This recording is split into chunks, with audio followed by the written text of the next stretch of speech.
One author in era. Sigmund Freud, 1856–1939, was born in Moravia to a Jewish family, grew up in Vienna, trained as a neurologist, and became the founder of psychoanalysis, one of the most influential and contested intellectual movements of the 20th century. He lived through the decline of the Habsburg Empire, the rise of European anti-Semitism. He fled to London in 1938, the year before his death, and a Vienna that was simultaneously the most sophisticated cultural environment in Europe and the most rigidly repressed. His intellectual formation was strictly scientific. He was trained in Bruch's physiology laboratory and initially attempted to reduce psychological phenomena to neurological mechanisms. But he concluded that consciousness could not be adequately understood without an account of the unconscious forces that shape it. 2. The book's genesis. The Interpretation of Dreams, 1899, backdated by Freud to 1900 for symbolic reasons, was Freud's self-declared masterwork, the text he most valued among his writings. It grew from his self-analysis following his father's death in 1896, the analysis of his own dreams that produced both his theoretical framework and many of his most revealing clinical examples. The book had multiple purposes: to establish a scientific psychology of the unconscious, to demonstrate through dream analysis the reality of unconscious wish fulfillment, and to inaugurate the psychoanalytic method. Without it, the concept of the unconscious as a structured dynamic system, not just a vague below consciousness, but a domain with its own logic, its own language, and its own desires, would lack its founding articulation. 3. Main THMES. Dreams as the royal road to the unconscious. What are dreams? Not random neural noise nor divine messages, but the disguised fulfillment of a repressed wish.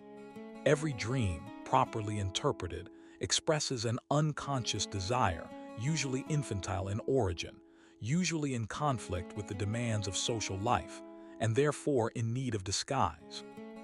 The primary and secondary processes. What are the two modes of mental functioning? The primary process, characteristic of the unconscious, dreams, and early childhood, operates by condensation, displacement, and symbolization, driven by the pleasure principle, immediate wish fulfillment. The secondary process, characteristic of conscious, rational thought, operates by logical connection and delay, driven by the reality principle, deferred satisfaction. The Oedipus complex as the nucleus of neurosis. What is the universal psychological conflict at the heart of human development? The child's erotic desire for the parent of the opposite sex and rivalry with the parent of the same sex. The Oedipal configuration is repressed in normal development and remains the template for all subsequent emotional relationships and conflicts. Repression and the return of the repressed. What happens to desires that cannot be consciously accepted? They are repressed, pushed out of consciousness, but not eliminated. They return in disguised form, in dreams, in symptoms, in slips of the tongue, in irrational fears. Repression maintains social order at the cost of psychological conflict. 4. Summary. The interpretation opens with a comprehensive review of the previous scientific and philosophical literature on dreams, demonstrating that no adequate theory existed before presenting Freud's own. The core thesis: every dream is a wish fulfillment. The manifest content of the dream, what is actually dreamed, conceals the latent content, the underlying wish. The mechanism of this concealment is dream work, the set of operations by which the unconscious wish is transformed into the dream image. The dream work has 4 mechanisms. Condensation: multiple latent thoughts are combined into a single manifest image. Displacement: the emotional significance of a latent thought is transferred to a relatively unimportant manifest element. Considerations of representability: abstract thoughts are converted into visual images. Secondary revision: The dreaming mind imposes a degree of coherence on the raw material to produce a narrative.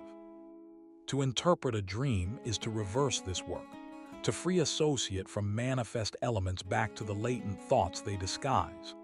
This method, free association, becomes the foundation of the psychoanalytic technique.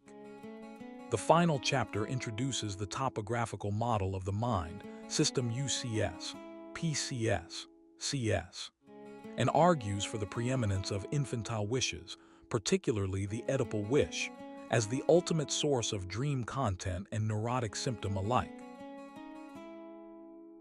5. Deep dive analysis.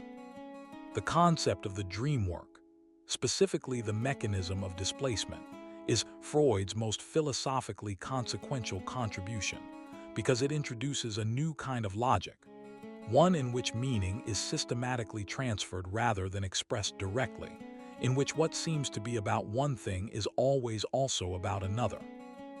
Displacement operates as follows.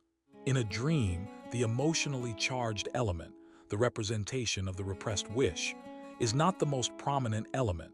It is disguised behind a relatively neutral, apparently unimportant manifest image.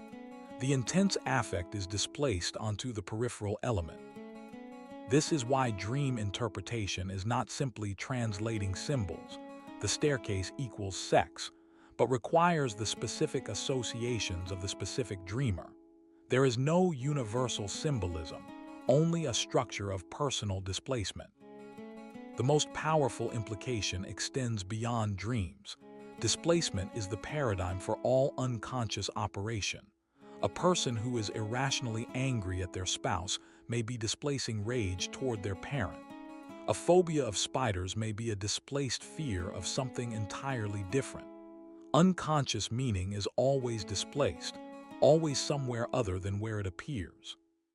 This introduces a new hermeneutics, the project of reading any human production, dream, symptom, artwork, social institution, as if its surface content were a displacement of deeper latent content.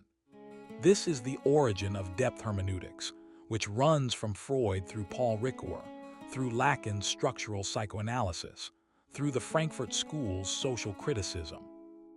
The strongest objection, pressed most powerfully by Karl Popper, is that the dream theory is unfalsifiable. Any dream can be interpreted as wish fulfillment, because the mechanisms of displacement and condensation are flexible enough to accommodate any content. If there is no possible dream that would count as evidence against the theory is not scientific. Freud's defenders argue that the theory is not primarily empirical in Popper's sense but hermeneutic. It provides a framework for understanding, not prediction. 6. Key TRMS and ideas. Latent/manifest content.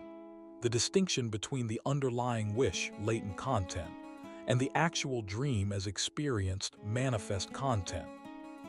Dream interpretation moves from manifest to latent through free association. Dream work Traumarbeit. The set of operations, condensation, displacement, representability, secondary revision, by which the unconscious transforms latent thoughts into manifest dream content. Condensation, Verdichtung, the compression of multiple latent thoughts into a single manifest image. A dream figure may represent several different people simultaneously. Displacement, Verschiebung, the transfer of emotional intensity from one idea to another. The most emotionally significant latent element appears as a trivial manifest element. The apparent center of the dream is a displacement of the real center. Repression, Verdrängung, the mechanism by which unacceptable desires are excluded from consciousness and maintained in the unconscious. Not deliberate forgetting, but an active, ongoing force. Primary process/secondary process. Two modes of mental functioning. The primary process, unconscious, governed by pleasure principle, using condensation and displacement, and the secondary process, conscious, governed by reality principle, using logic and delay. Oedipus complex, the child's erotic attachment to the opposite-sex parent and rivalry with the same-sex parent, which must be repressed in the process of normal development. Freud regards this as universal and as the nucleus of neurosis. 7. Conclusion. The interpretation of dreams permanently established the unconscious as a serious object of philosophical and scientific inquiry, showing that human mental life is not transparent to itself, and that the surface of consciousness is always the displacement of deeper, often conflicting, forces. Its influence on Lacan's structural psychoanalysis, on the Frankfurt School's critical theory, on literary criticism and cultural theory, and on the clinical tradition of psychotherapy, despite the vigorous critiques of its scientific credentials, is enormous and undiminished. The most unresolved question: is the psychoanalytic interpretation of dreams a genuinely explanatory theory, or a hermeneutic framework so flexible that it can interpret anything, and therefore explains nothing? The essential spirit of the interpretation of dreams, consciousness, is not the home of meaning. It is the frontier where meaning, displaced and disguised, makes its appearance. Read it, and you will begin to listen to yourself differently.